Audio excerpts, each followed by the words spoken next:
हमारे देश की न्याय व्यवस्था मजहब देखकर काम करती है।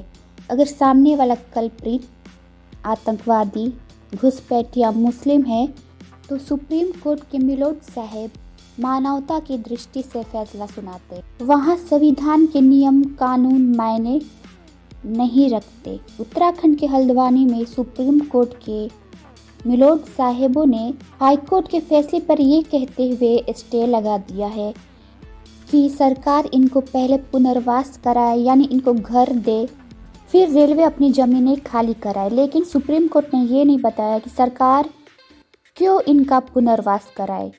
ये घुसपैठिया जहाँ से आए मुँह उठाकर वहीं चले जाए। भारत की जनता के टैक्स पर पल रहे इन घुसपैठियों को सरकार क्यों पुनर्वास कराए इन घुसपैठियों का।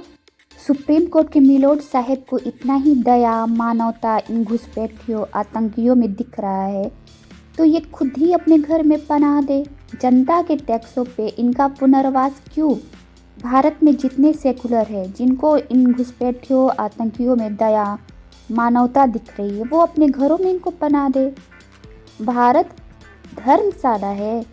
धर्मशाला है, कोई भी मुंह उठा कर आएगा, कुछ दिन वहाँ रहेगा, फिर कब्जा कर लेगा, फिर सरकार उसका पुनर्वास कराएगी। भारत इन आतंकियों इन घुसपैठियों के लिए धर्मशाला है क्या? कोई भी मुंह उठा कर चला आता है। मजहब के आधार पर बंटवारा के बाद भी इन दैत्य कौम को शांति नहीं मिल रही है। मुंह उठाकर भारत में ही आना है इनको।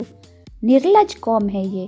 देश के मिलोड साहब अगर ईमानदारी से अपनी ड्यूटी निभाते तो सबसे पहले इन घुसपैठियों को बसाने वाले नेता अफसर इनके खिलाफ एक्शन लेने का फैसला सुनाते। लेकिन नहीं, इन सेकुलर जजों में खासकर मजहबी घुसपैठियों में मानवता दिखाई देने लगता है।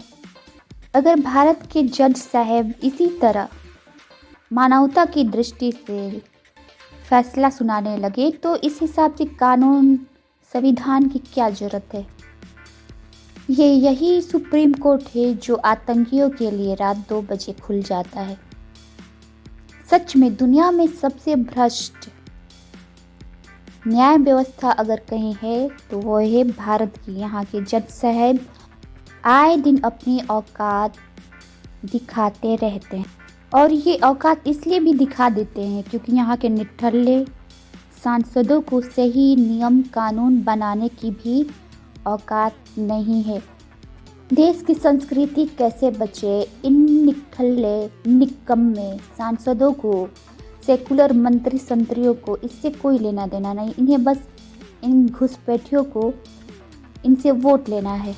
सिर्फ उत्तराखंड का अतिक्रमण देख सुन रहे हैं ये मजहबी समुदाय देश के हर हिस्से में घुसपैठ कर चुके हैं। लेकिन ना हिंदुओं को अपने देश की सुरक्षा की चिंता है और ना यहाँ के सेकुलर नेताओं को और ना ही मिलोड साहिब लोगों को।